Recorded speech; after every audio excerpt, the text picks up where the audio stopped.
जबलपुर गांव में करण अपनी बीवी के साथ रहता था। करण के पास थोड़ी बहुत खेती की जमीन भी थी, पर उस खेती पर खेती करके बहुत मुश्किल से उसका खर्चा चल पाता था। करण के पास एक बकरी थी। अपनी बकरी से बहुत प्यार करता था।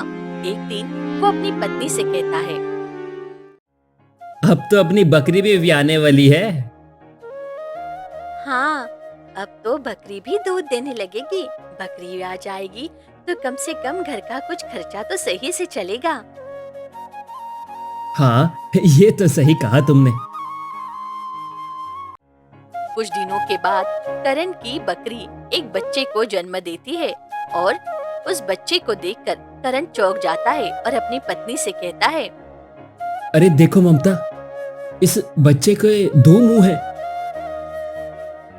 हाँ जी, मैंने भी पहली बार ऐसा बच्चा देखा है। ये पता नहीं जिंदा रहेगा या नहीं। मैंने सुना है ऐसे जानवर कम ही जिंदा रहते हैं। हमें बहुत ही ध्यान रखना होगा। इसे अगर कुछ हो गया तो बकरी भी दूध देना बंद कर देगी।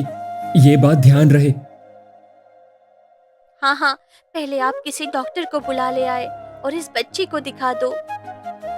करण जल्दी से जाकर डॉक्टर को बुला लाता है। डॉक्टर आकर बच्चे का चेकअप करते हैं और कहते हैं, देखिए करण भाई, अभी तो तुम्हारी बकरी का बच्चा बिल्कुल स्वस्थ है, पर तुमको इसकी बहुत देखभाल करनी होगी, वरना आगे इसकी जान को खतरा भी हो सकता है।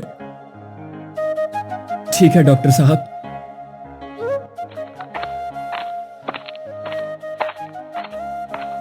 डॉक्टर के जाने के बाद करण अपनी पत्नी से कहता है, ममता सुनो, तुमने डॉक्टर को सुना ना? उन्होंने क्या कहा? हमें इसका बहुत ही ध्यान रखना होगा। अब करण और उसकी पत्नी ममता उस दो मुंह वाले बकरी के बच्चे का बहुत ही ज्यादा ध्यान रखने लगते हैं। एक दिन ऐसे ही बीतते गए और अब छोटी सी बकरी बड़ी हो गई थी। करण की दो मुंह वाली बकरी हर दूसरे दिन बीमार ही रहती थी। उसके इलाज के लिए करण ने कर्ज भी लिया था और कर्ज की रकम भी उस दिन बर दिन बढ़ती ही जा रही थी। एक दिन करण अपनी पत्नी ममता से कहता है, ये दो मुंह वाली बकरी जब से हुई है तब से हर दूसरे दिन बीमार रहती है। कितना पैसा भी खर्च कर चुके हैं हम इस पर, लेकिन फिर भी ये सही नहीं हो रही। हाँ, अब तो मेरी हिम्मत भी जवाब देने लगी है। तो आपको तो पहले ही गांव वालों ने बोला था कि इसे मार दो, पर आपने किसी की कहा सुनी। बस करो ममता, ये तुम कैसी बातें कर रही हो? चुप हो जाओ। नहीं नहीं जी, आप गुस्सा मत होइए। मैं तो बस आपको परेशान देखकर ऐसा कह रही हूँ। करण अपनी पत्नी ममता की ये बात सुनकर थोड़ा सा परेशान हो जाता है। रात भर वो यही सोचता है कि इस दो मुंह वाली बकरी का क्या करे, और रात भर वो ठीक से सो नहीं पाया।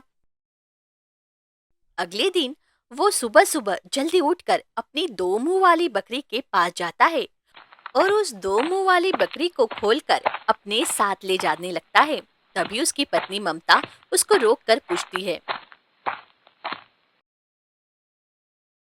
अरे जी, सुबह सुबह इस बकरी को लेकर कहाँ जा रहे हो? ममता, मैं सोच रहा हूं आज इसको थोड़ा ताजी ताजी घास खिलाकर लेकर आऊं। हाँ हाँ ठीक है, ले जाओ, पर घर जल्दी से आ जाना। हाँ ठीक है, जल्दी आ जाऊंगा।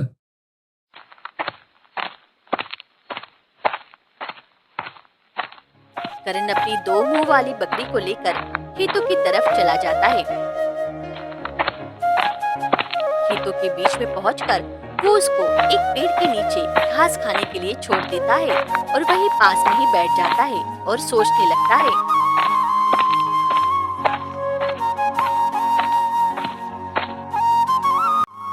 इस बकरी को यही छोड़ देता हूँ। यहाँ पर काफी अच्छी घास है, यहाँ पर ये घास खा सकती है और अब मैं ज्यादा इस दो मुंह वाली बकरी की सेवा नहीं कर सकता हूँ। थोड़ी देर उसी बकरी के पास बैठकर उस बकरी को वहीं छोड़कर करण घर आ जाता है। घर आते ही उसकी पत्नी ममता उससे पूछती है, अरे वो बकरी कहाँ गई हमारी? उसे बकरी के बारे में मुझसे आज के बाद कोई सवाल मत करना, मैं काम से बाहर जा रहा हूँ। इतना कहकर करण घर से बाहर चला जाता है।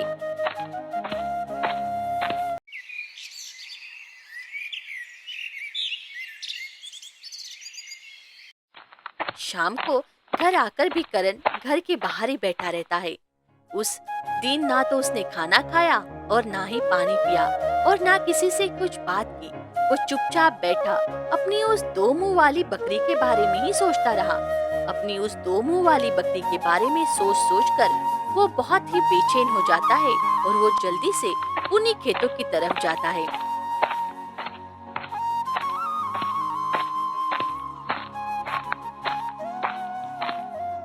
जहाँ उसने दो मुंह वाली बकरी को छोड़ा था।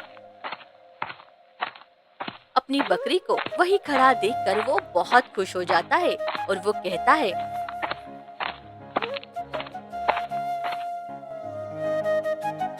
मुझे माफ कर देना बकरी, मैंने अपने स्वार्थ के लिए ऐसा किया था। पता नहीं क्या हो गया था मुझे जो आपको यहाँ चरने के लिए छोड़ दिया। अब मैं आपकी खूब सेवा करूंगा। ऐसा कहकर करण अपनी दो मुंह वाली बकरी को अपने साथ ले जाने लगता है और तभी उसको एक आवाज सुनाई देती है। रुको, रुक जाओ बालक। जंगल में किसी की आवाज सुनकर करण डर जाता है और डरते डरते पूछता है, कौन है? कौन है यहाँ? जैसे ही करण पूछता है तभी उसके सामने एक जिन प्रकट हो जाता है। मैं तुमको इस बकरी को यहाँ छोड़ते हुए देख चुका हूँ और उसके बाद तुमको इस बकरी को ये वापस लेकर जाते हुए भी देखा। तुमने ऐसा क्यों किया? करण जिन को सारी बात बता देता है। उसकी बात सुनकर जिन भी कहता है, देखो बेटा, तुम एक बहुत ही भले इंसान हो, बहुत ही दयालु हो, वरना तुम्हारी जगह कोई और होता तो वापस नहीं आता।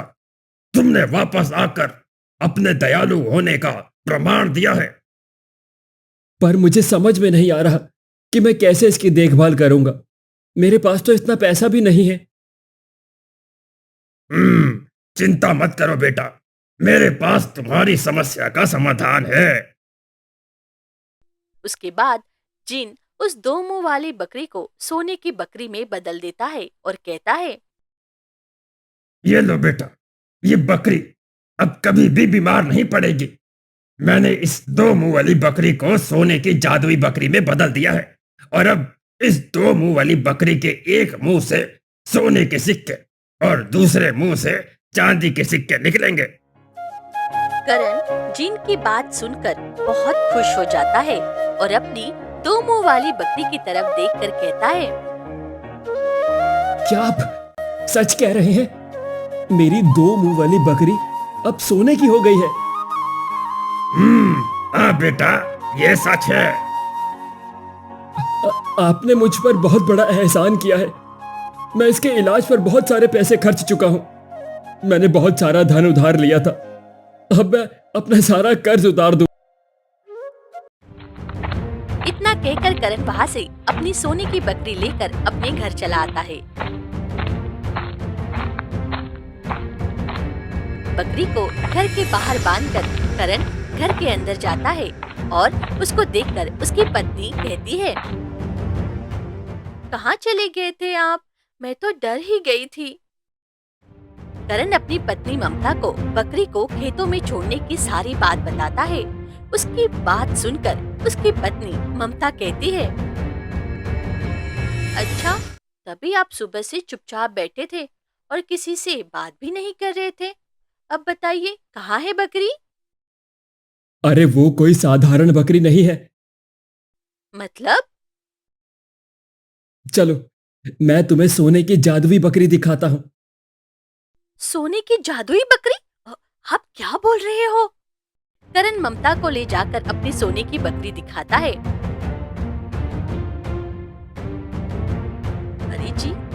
बकरी सोने की कैसी हो गई? करण ममता को जीन वाली सारी बात बता देता है।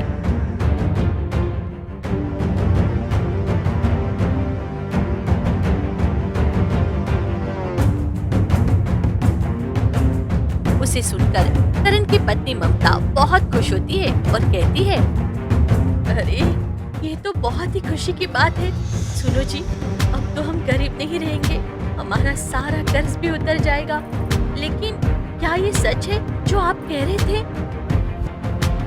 हाँ ममता, मैंने जो बताया हो वो सब सच है। रुको, मैं अभी दिखाता हूँ तुमको। ऐसा कहकर करण उस दो मुंह वाली सोने की बकरी के सामने हाथ जोड़कर कहता है, हे बकरी, मुझे चांदी और सोने के सिक्के चाहिए। ऐसा सुनते ही बकरी के मुंह से एक सोने का सिक्का और एक मुंह से चांदी का सिक्का निकलने लगता है। उसके बाद उसकी पत्नी वो सिक्के इकट्ठे कर लेती है और कहती है, हे भगवान, इतने सारे सोने के सिक्के! मैंने आज से पहले इतने सिक्के कभी नहीं देखे। तूने क्या? मैंने भी नहीं देखे। हमने तो कभी सपने में भी नहीं सोचा था कि हम कभी इतने सारे सोने और चांदी के सिक्के देख पाएंगे। ये सब हमारी इस दो मुंह वाली बकरी की वजह से ही हुआ है। अब तो रोज देखने की आदत डाल लो जी। दोनों पति पत्नी बहुत खुश होते हैं। अगले दिन करण वो सोने और चांदी के सिक्के लेकर शहर जाता है और वहां जाकर उनको बेचकर पैसे ले आता है।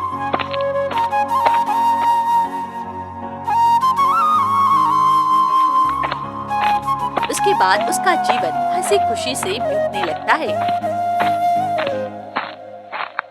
कुछ दिन बाद करण मुखिया के पास जाकर उसके सारे पैसे दे देता है। मुखिया पैसे तो ले लेता है पर वो सोच में पड़ जाता है। इस करण के पास इतना पैसा कहां से आ गया?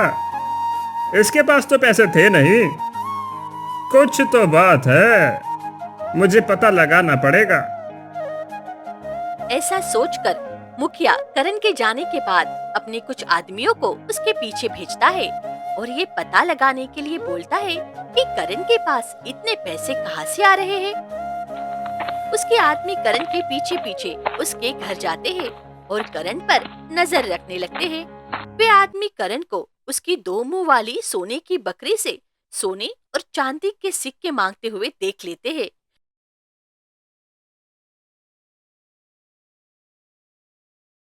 उसके बाद वो लोग जाकर मुखिया को सारी बात बता देते हैं।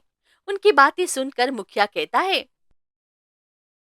अच्छा, तो ये राज है पैसों का। अगर ऐसे ही चलता रहा तो करण एक दिन गांव में मुझसे भी बड़ा आदमी बन जाएगा। नहीं नहीं, मैं ऐसा नहीं होने दूंगा। जाओ, जाकर उसकी दो मुंह वाली बकरी को उठाकर मेरे पास लेकर आओ।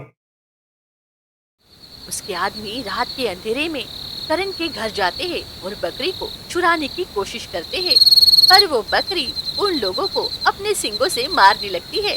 वे आदमी बकरी को पकड़ने में कामयाब नहीं हो पाते और वापस मुखिया के पास जाते हैं।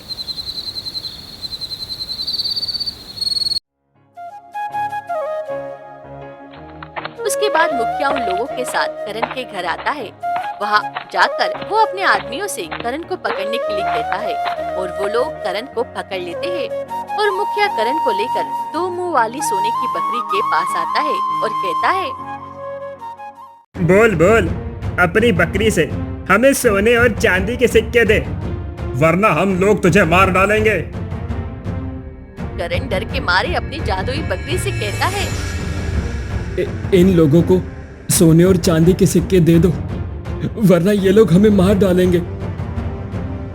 करण के ऐसा कहते ही बकरी के एक मुंह से सोने के सिक्के और दूसरे मुंह से चांदी के सिक्के निकलने लगते हैं। मुखिया के आदमी उन सिक्कों को बोरी में भर लेते हैं। सिक्के मिलने के बाद मुखिया भी बहुत खुश हो जाता है और कहता है, अब जब जब मैं कहूँगा मुझे तेरी इस बकरी से सोने के सिक्के चाहिए, और अगर तूने मेरा कहा नहीं माना तो मैं तुझे और तेरी बीवी को मार दूंगा। उसके बाद वो लोग वहाँ से चले जाते हैं। मुखिया के घर जाकर जैसे ही सिक्कों की बोरियां खोलता है, उसमें से सोने और चांदी के सिक्कों की जगह आग निकलने लगती है और आग बढ़ती ही जाती है और वो लोग आग में जलने लगते हैं और वहीं पर जलकर मर जाते हैं। मुखिया को उसके किए की सजा मिल जाती है।